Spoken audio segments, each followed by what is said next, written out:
You are listening to continuing coverage of the trial of Chad Daybell from True Crime Today and the Hidden Killers podcast. Let's go back to the courtroom. Thank you. Please be seated. All right, good morning. We're back on the record on case CR 22-21-1623, State of Idaho versus Chad Daybell. We've got additional testimony from Officer Hart this morning on direct. Before we get started, just a few housekeeping issues. The court has received the juror affirmations. I wanted to confirm, have all 18 jurors returned today? Yes, sir. All right. So we've got all 18 jurors with all their juror affirmations signed since the weekend.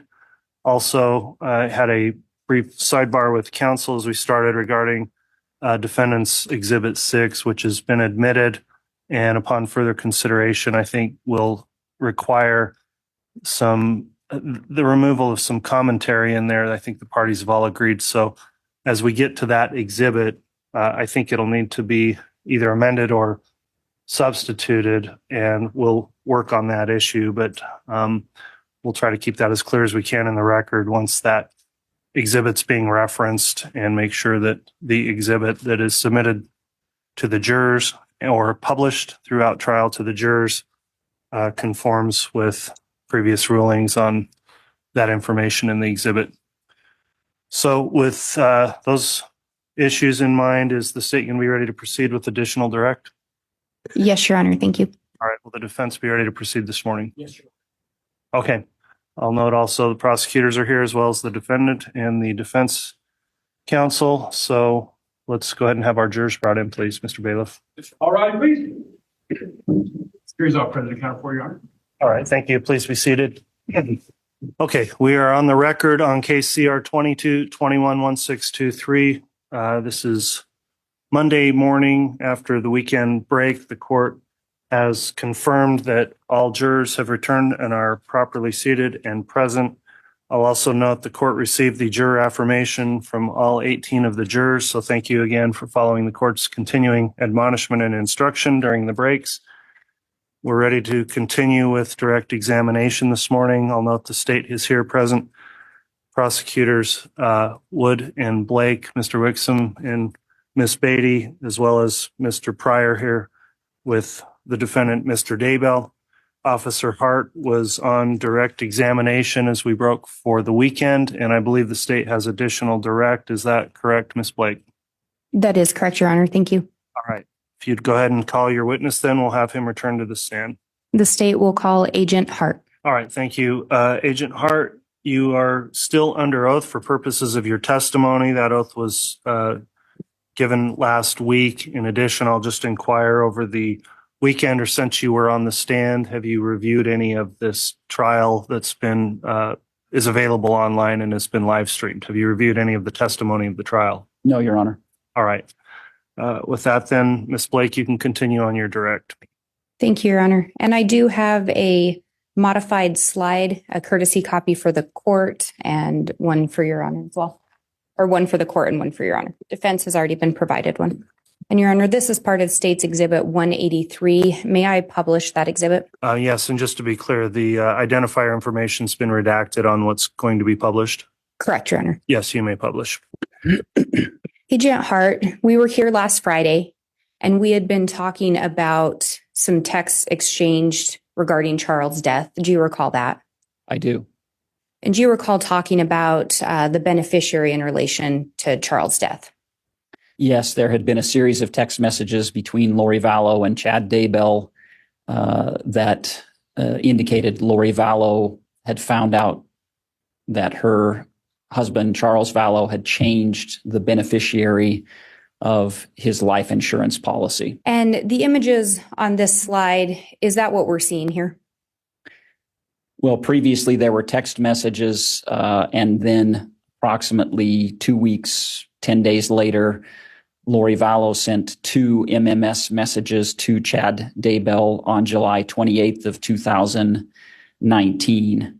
The one on the left is the original life insurance policy that shows Lori Vallow, his spouse, as the beneficiary to receive 100% of the proceeds of that policy.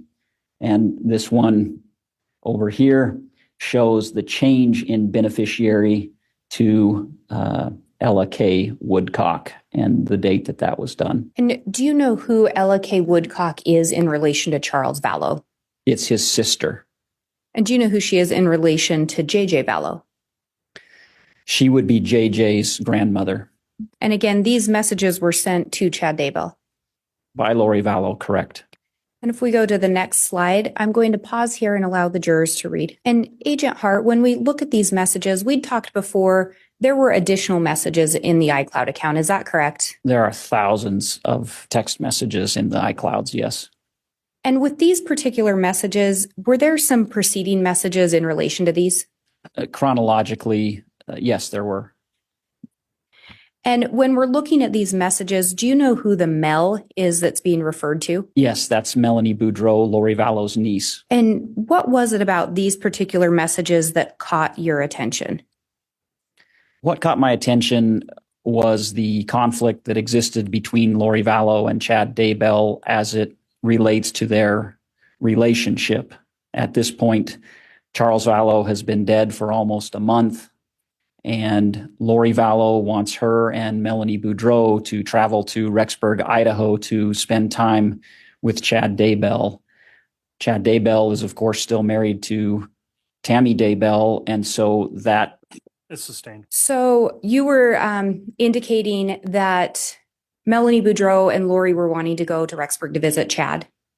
Correct. And can you read the date on these messages into the record? The date of this text string is August 7th of 2019. And then at the bottom, are there some that carry into the next day? Correct, August 8th of 2019. During this time, do you know if Tammy Daybell was still alive? She was. So in this context, it appears that Lori's telling Melanie, we just had a big fight. Do you know who that's in reference to? That's in reference to Lori Vallow and Chad Daybell. And at this time, Charles has been dead for not quite a month. Correct.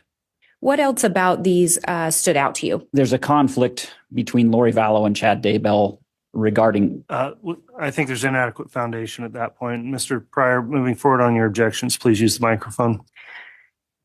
Go ahead, Ms. Blake. Agent Hart, again, you've talked about you went through thousands of messages in this iCloud account, or that there were thousands of messages, correct? Yes.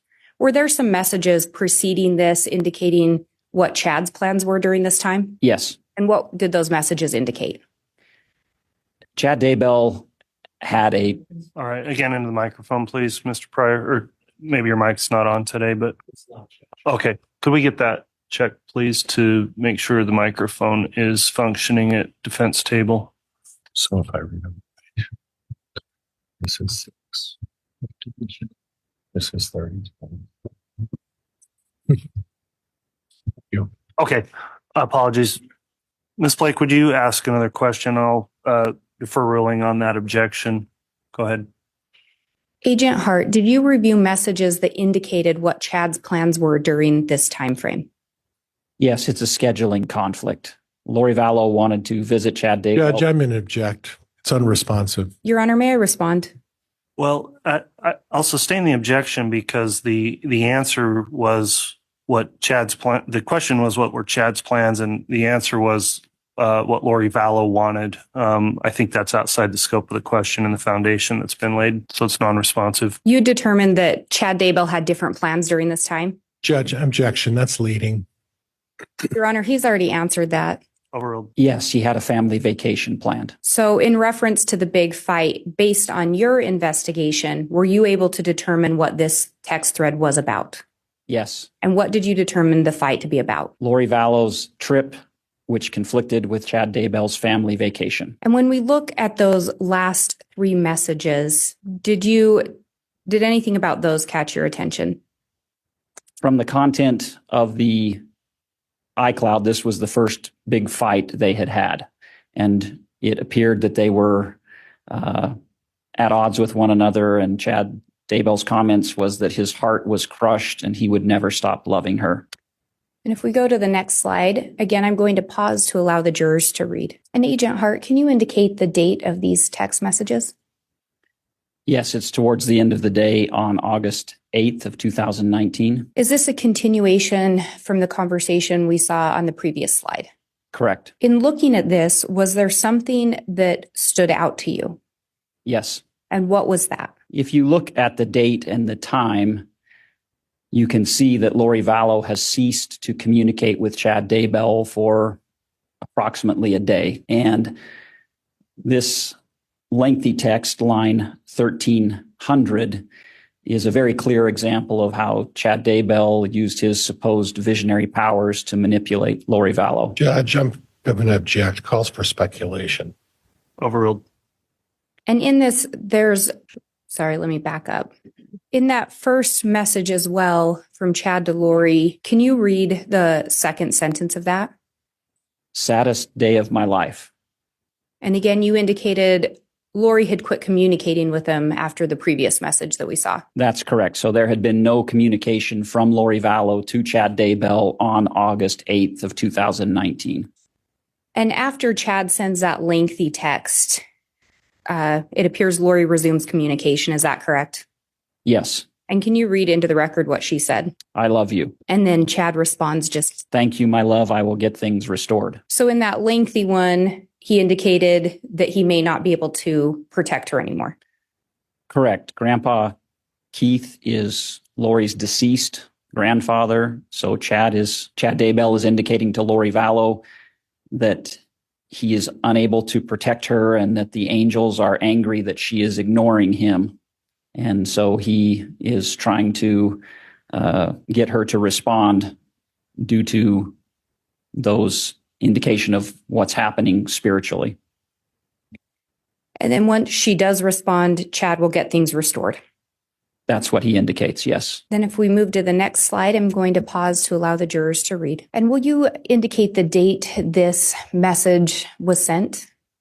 This is August 10th of 2019. And what about this particular message stood out to you? Well, I think this is an example of how Lori Vallow manipulates Chad Daybell. And this image was sent along with the surprises or waiting text. Is that correct? That's correct. And again, on August 10th, is Tammy Daybell still alive? Yes. Moving to the next slide, and again, I'll pause to allow the jurors to read. And if you could read into the record the date these messages were sent. These are August 10th of 2019. So these would have been sent after that image that we saw in the previous slide. Correct. What, if anything, about these caught your attention? There had been several messages preceding these two messages indicating their ability to connect spiritually, to enter into portals, to be together outside the physical realm. What stood out to me about these two messages is that both Lori Vallow and Chad Daybell understand that's not real and it's not true. Lori Vallow says, I wish you were really here to experience this with me. And again, saying, I wish I could wake up and kiss your sweet, tender lips for real. So to me, that indicated an understanding between being together truly in the physical realm in which we live versus this alleged ability to portal and be with one another spiritually. And if we go to the next slide, again, I'm going to pause to allow the jurors to read. Can you indicate the date these messages were sent into the record? Yes, this is August 11th of 2019. And what about these particular messages caught your attention? These four messages are the beginning of a text string that occupies this slide and the next 5 slides. And it's a lengthy back and forth between Chad Daybell and Lori Vallow regarding a vacation that Chad Daybell is going on with his wife, Tammy Daybell, and other relatives. And in relation to that trip, can you read the last sentence of that first text? Partly why I am so sad is my Boise trip has turned into a trip with extended family. Not happy about it. And then if we move down to that third message, was there something about that caught your attention? Well, these are Chad Daybell's own words. He says, I can't take much more, so trapped. So it's an indication of how he's feeling as it relates to his current situation as it existed on August 11th of 2019. We move to the next slide, and I'll pause to allow the jurors to read. And Agent Hart, you indicated this is a continuation from the previous slide. Is that correct? Yes. What about these messages caught your attention? First of all, the date caught my attention. This is 1 month to the day after Charles Vallow had been killed, and approximately 10 months into the relationship between Lori Vallow and Chad Daybell. Subsequent to Charles Vallow's death, the pressure being put by Lori Vallow on Chad Daybell for them to be together increased significantly. And so you see in these messages that Lori Vallow is asking, is that what he wants, for me to sit around waiting for you endlessly and you miserably wasting time? It doesn't feel right. And so these messages are a good indication of their thoughts as it relates to their ability to be together in the current circumstances that they find on that date. And in that first message, Chad refers to it as torture. Referring to the 2 days he's going to spend with his family as torture, yes. And you indicated Charles Vallow's been dead for about a month, correct? Exactly 1 month. But Tammy's still alive. Yes, she is. And moving to the next slide, again, I'm going to pause to allow the jurors to read. And Agent Hart, you indicated this is also a continuation from the previous two slides. Is that correct? Yes, it is. When you look at these particular messages, what stood out to you? Again, it's a clear communication between Lori Vallow and Chad Daybell regarding the status of their relationship and Lori Vallow's desire to be together overtly with Chad Daybell. And when we look at the last message, the response from Chad to Lori, can you read that into the record? Yes. Oh, honey, that is so crushing. I feel so destroyed inside. You know my love for you is deep and real. I want change. I'm constantly begging for change. I want you. Nothing else matters. But I am hindering your life and you deserve better. I love you so intensely. And at this point in time, again, Charles died 1 month ago, correct? Yes. But Tammy's still alive. Yes. And moving to the next slide, again, I'll pause to allow the jurors to read. Agent Hart, on that previous slide, we'd seen that Chad was begging for change so he could be with Lori. Is that correct? Yes. What would need to change so he and Lori could be together? Judge, objection calls for speculation. Sustain. Agent Hart, when we look at this slide, is it a continuation from the last several slides? Yes. And it's still on August 11th of 2019? That's correct. What about these messages stood out to you? This demonstrates Lori Vallow's impatience for this plan that I've testified to previously about the life they want to live, where they want to live it, and their plans to be together and conduct missions together. And so Lori wants that to happen. And that can't happen while Tammy Daybell is still married to Chad Daybell. And again, to remind the jurors, in these messages, did you ever see any indication that Chad was intending to divorce Tammy? Never. Did you ever see any indication that Chad was intending to separate from Tammy? No. If we go to the next slide, again, I'm going to pause to allow the jurors to read it. And again, Agent Hart, this is a continuation from the previous slides. Is that correct? It is.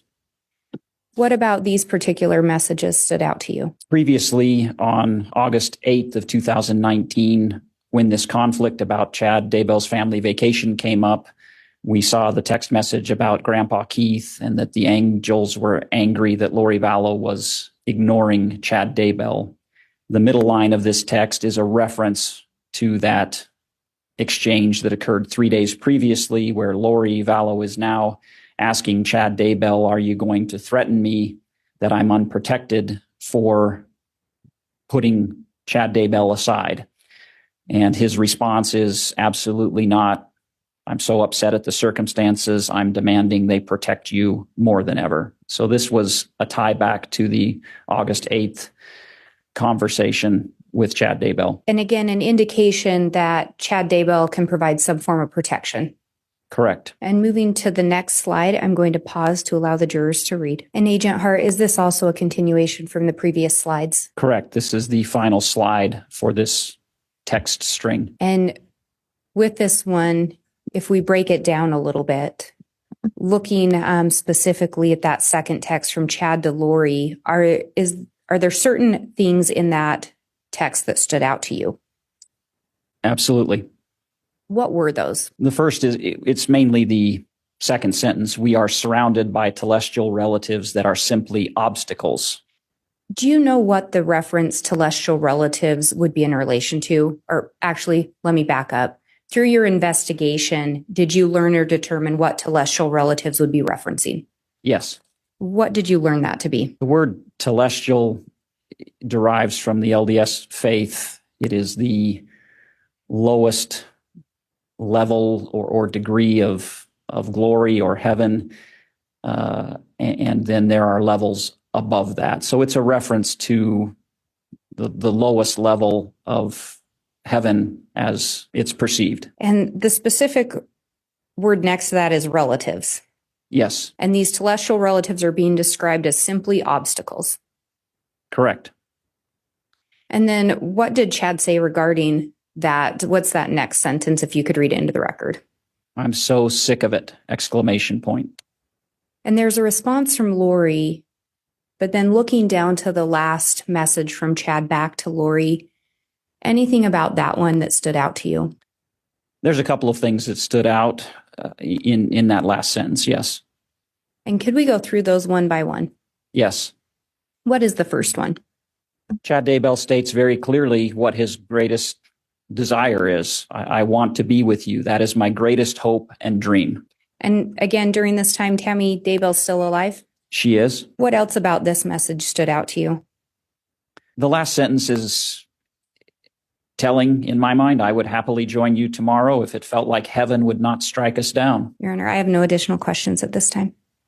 All right, thank you, Ms. Blake. Counsel, in reference to cross-examination and potential exhibit, I wanted to update counsel on that outside the presence of the jurors. So let's take a brief sidebar at this moment. All right, we're back on the record after a sidebar with counsel. It's a little earlier than we would normally do this, but what we're going to do is take our mid-morning break at this time in order to get some exhibits properly before the jury, before cross-examination, which will take a few moments. So we'll use that time to allow the jurors to take a break. I'll go on the record with counsel before we bring the jurors back in at the end of the break to make any other additional evidentiary rulings that would occur outside the presence of the jurors. And then once we've concluded that, we should have the morning set up for continued cross-examination and evidence until we get to lunch. So with that in mind, let's take our mid-morning break at this time. All right, thank you. All right, counsel, just let me know when you want to conclude the break when we have these exhibits ready. All right, folks, go ahead and head out now. Keep your all through now.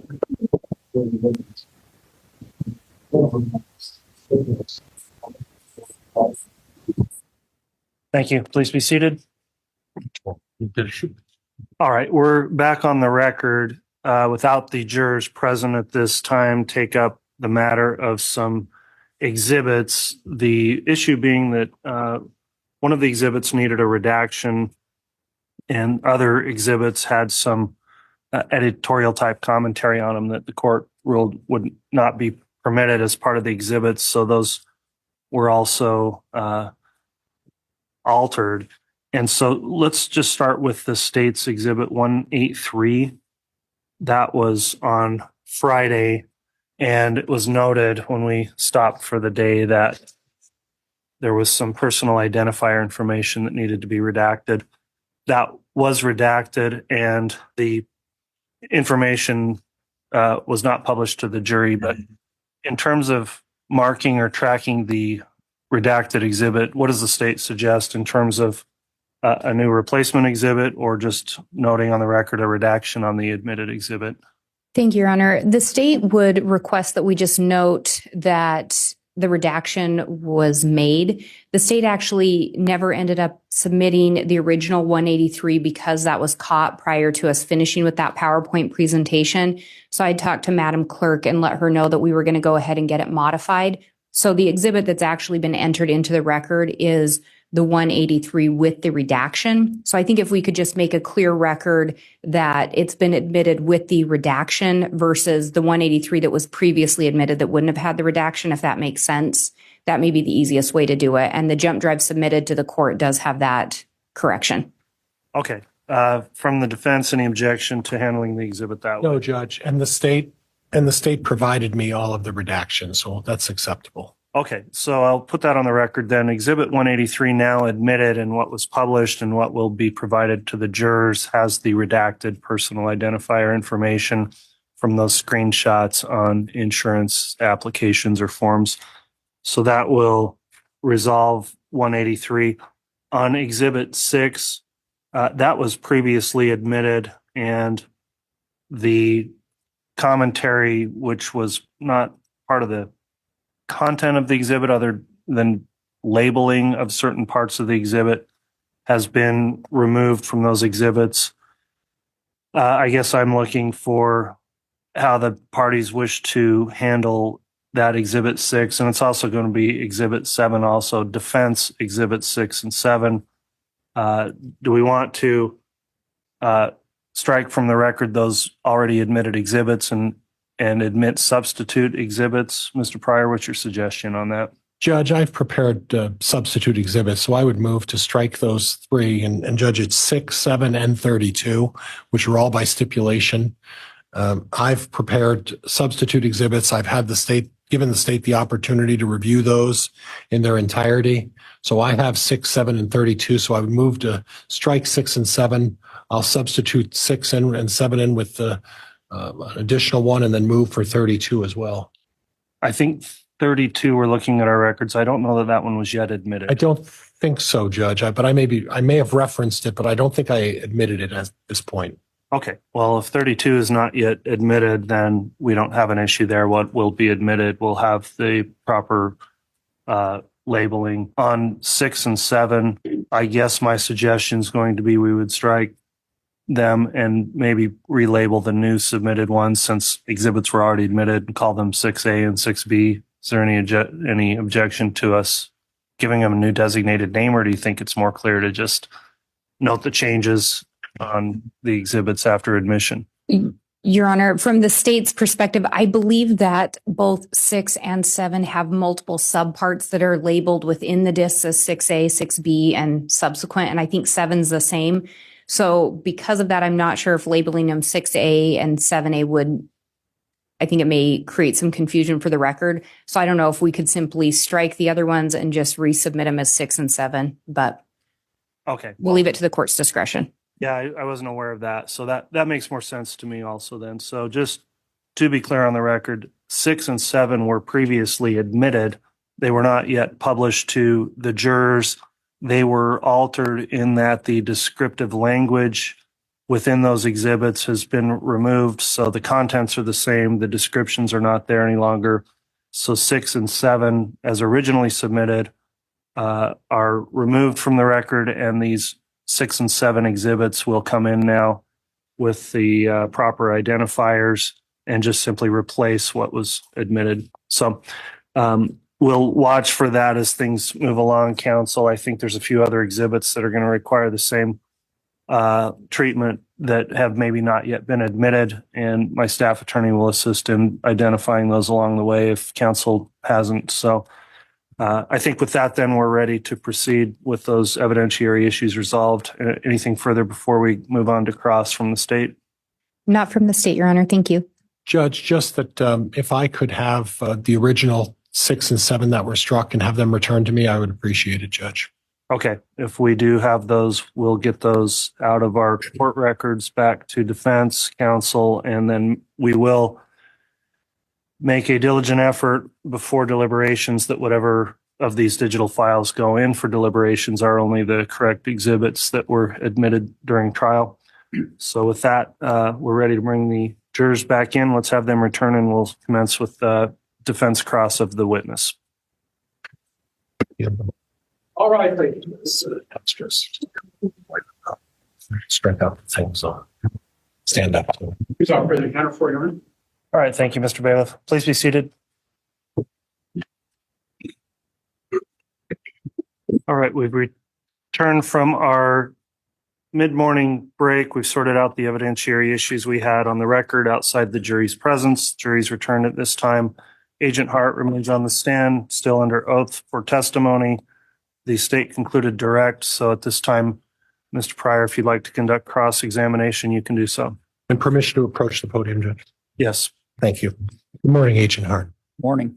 Now, would you prefer I refer to you as agent? You're retired FBI agent, is that right? I am retired. That's correct. Is it your preference to be called chief deputy, or would you prefer agent? Agent's a little less of a mouthful, so that's fine. And then I'll take your suggestion and refer to you as agent, if that's okay. As part of your investigation, you went over thousands of messages. Would that be fair? Yes. Tens of thousands of messages? Yes. Okay. A significant amount. Correct. And you put together a summary of what you thought were relevant messages, correct? Yes. Okay. I'd like to talk to you a little bit about who some of these messages were sent to, who received some of these messages. Obviously, you spoke in great detail about messages from Chad Daybell. Is that right? Correct. And Lori Vallow. Yes. Melanie Gibb. No, Melanie Boudreau. Well, did you ever have any that you reviewed from Melanie Gibb? There are messages between Lori Vallow and Melanie Gibb in the iCloud that I have reviewed. Yes. Okay. So there were messages that were involved with Melanie Gibb as well, correct? Yes. Okay. Did any of these folks use other names in speaking with themselves, referring to others? Can you clarify? Do you mean that So, names other than nicknames. themselves? Nicknames. Lori Vallow use any nicknames? Yes. What nicknames did Lori Vallow use? For others or for herself? For herself and when others responded to her? She would be called Lolo. She would be called Lily. Chad Daybell referred to her as Elena. And then there were numerous nicknames for her contacts that she had within the iCloud. Okay. And then as far as Melanie Gibb, do you recall the nickname that Melanie Gibb used? For herself? For herself, yes. I'm sorry, I don't recall that. Okay. If I mention the word Phoebe, does that ring a bell? Phoebe rings a bell, but I couldn't say definitively that that's associated with Melanie Gibb. Okay. And if I were to show you a text message that referenced Phoebe to Lori Vallow, would that refresh your recollection? It may. Okay. We'll get to that in a minute. Other nicknames, other people, Alex Cox, did he have any nicknames? Al was the most common one. Okay. Melanie Boudreau? Mostly Mel. Okay. Anybody else you can think of? Lori Vallow referred to Chad Daybell frequently as Bubby, Bubby. Okay. Anything else? Not that I would classify as nicknames. There were several occasions where others were assigned names by Chad Daybell, but I wouldn't call those nicknames.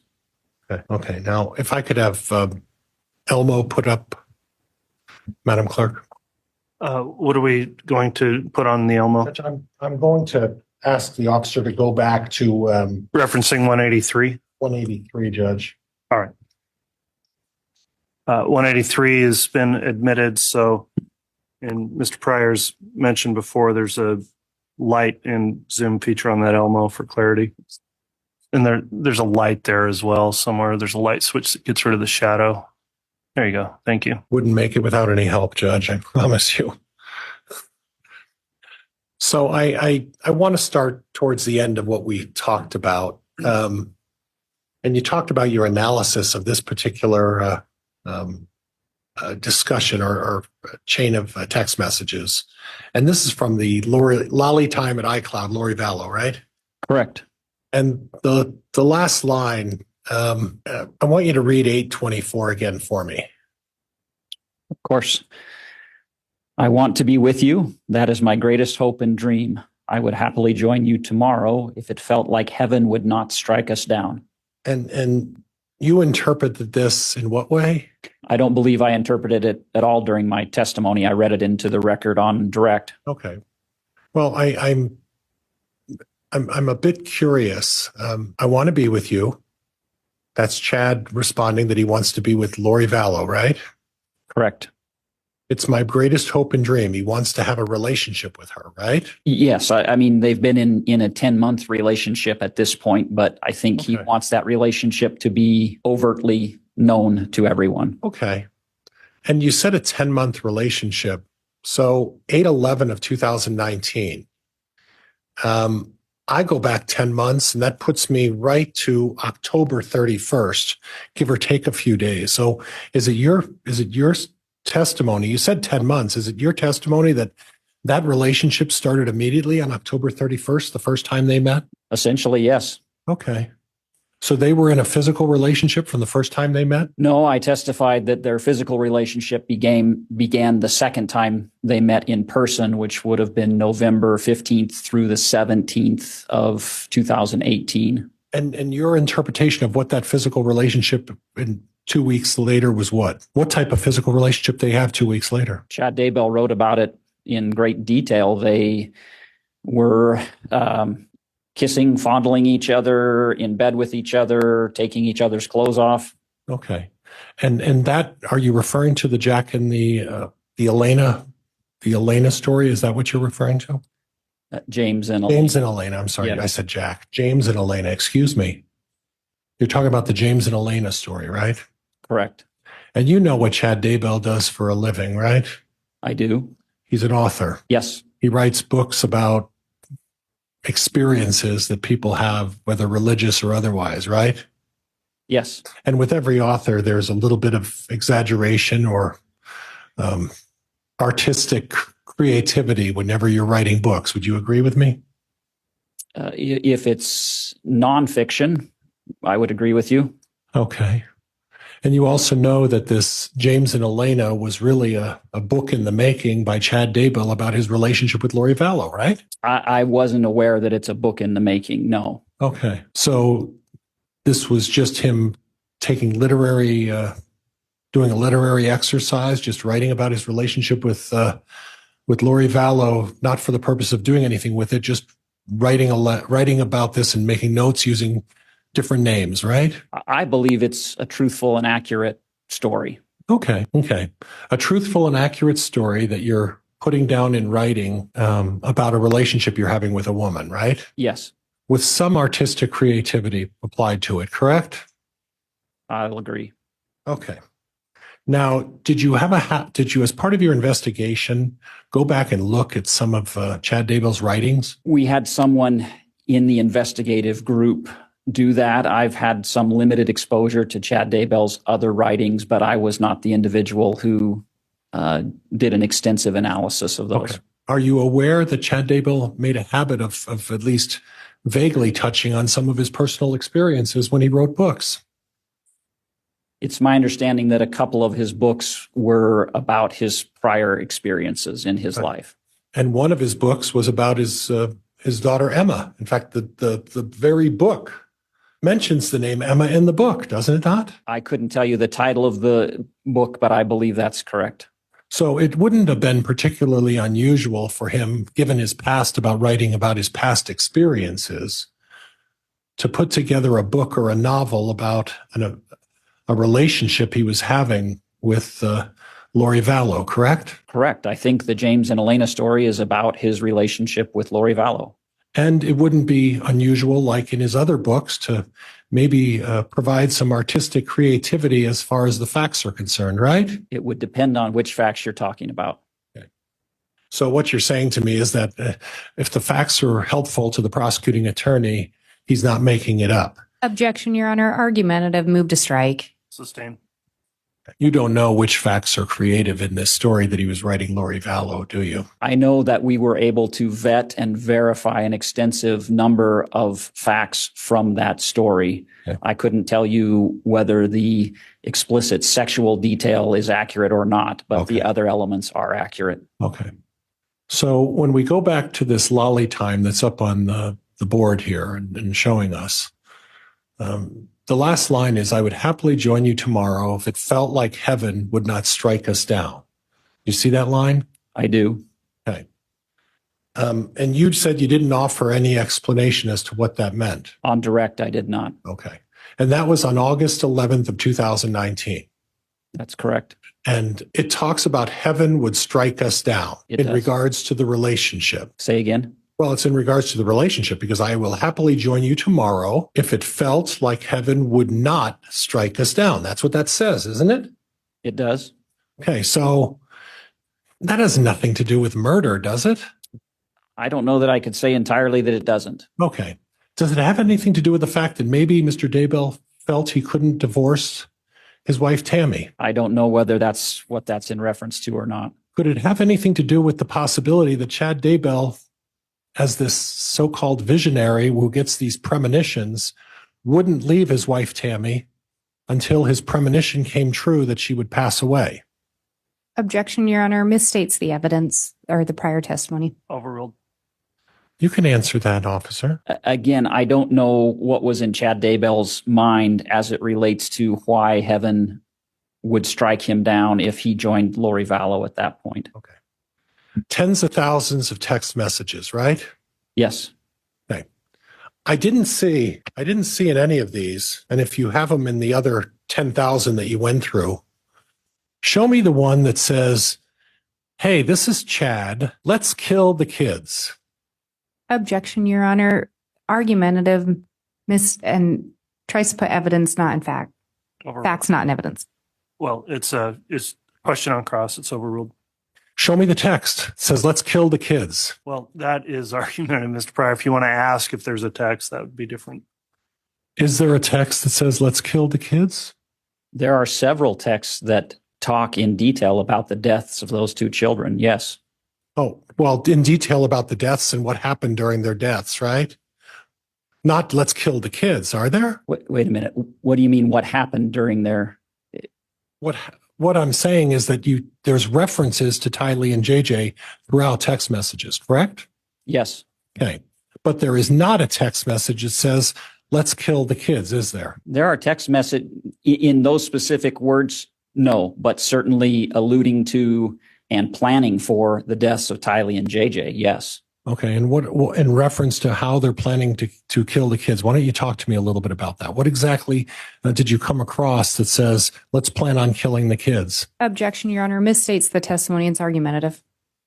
That is sustained. Okay. You just made reference to the fact that there are text messages that talk about the planning of killing these kids, right? Correct. What text messages are you referring to? There are several text messages between Lori Vallow and Chad Daybell that refer to a plan to take the children and Chad Daybell's ability as a supposed visionary to understand when that might happen. Okay. So there's no specific text message that talks about we're going to kill the kids and live happily ever after, is there? I would disagree. Contextually, I think that's the meaning of those texts. Okay. So in other words, you're interpreting those texts how you think they should be understood, right? Well, those texts talk about the deaths, using the word death of Tylee and JJ. It talks about their death percentage, and both Tylee and JJ ended up being murdered. So if that's context, then that's the conclusion I draw, yes. Okay, so what you're referring to are the text message where a numeric number was assigned to particular children about death percentages, correct? Assigned by Chad Daybell, yes. Right. Now, we talked a little earlier, and that's why I'm leading into this with you, and you could probably help me a little bit. My recollection is you were talking something about Allie Bloomer, right? Yes, that's the second slide. Okay. Well, it's actually the third slide, isn't it? Oh. Can you go to the third one? You threw me off, right? It starts on the second slide, And then it continues to the third slide. So you talked about the fact that because Chad Daybell put a numeric number on the children, that was the reason they were killed, right? No, I wouldn't state it that way, that was the reason they were killed. Okay. That supported your theory that they were killed because they were put a dark number on them, right? I believe the dark number provided the justification for them to carry out those acts. Okay. Okay. So when we go down to line 3000, would you read that one for me, the first two sentences? Yes. Allie Bloomer is 4.1 dark. Her cop husband is 3 dark. Okay. Now, to your knowledge, are Allie Bloomer and her husband dead? To my knowledge, they are not. Okay. So when you assign a number dark, explain this. I mean, you probably know better than I do. Is this something that's part of the LDS faith? Not to my knowledge, no. Is there a reference in the LDS faith to light and dark? Light and dark. Yes, there's reference throughout the Bible and the LDS faith to light and dark. So if there was previous testimony by someone who suggested that light and dark is not part of the LDS faith, they're either mistaken or they're not being truthful. Would that be fair? I don't think light and dark, as assigned by Chad Daybell, is part of the LDS faith. That's not what I asked you, sir, and I appreciate you answering that way. What I asked you is that there is light and dark in the LDS faith, right? Objection, Your Honor. Asked and answered. Overruled. Okay, it's overruled. There's a light and dark in the LDS faith, right? Yes. Okay, so what we're talking about is that there's a numeric system here. Is that what you're telling me? That Mr. Daybell's using? There is a numeric system that Mr. Daybell is using. Okay. And you've never seen this with anybody else ever putting a numeric system on light and dark, correct? I have not. Okay. Okay. And Allie Bloomer and her cop husband are not dead, right? To your knowledge? To my knowledge, they are not. Okay. So do you know how this dark numbering system works? Is high good or is low good, or how does that work on the dark spectrum? From what I've been able to decipher based on my participation in the investigation, the higher the number, the worse it is. Okay. So if you're a 1 dark, that you're better off being a 1 dark than you are being a 4 dark, right? Correct. Okay. Okay. All right. Judge, could I have exhibits 6 and 7? Yes, I'll have the bailiff bring those over. And if you could just bear with me while I'm waiting this to warm up a little bit, we'll move on and talk about a couple of other topics it talked about manipulation, right? From both Chad and Lori. Yes. Now, Mr. Pryor, just on the exhibit you've got continually being published there, if you're done with that, would you remove it from being published? There's more to come in the trial of Chad Daybell. Press subscribe so you don't miss any of our continuing coverage right here from True Crime Today and the Hidden Killers podcast.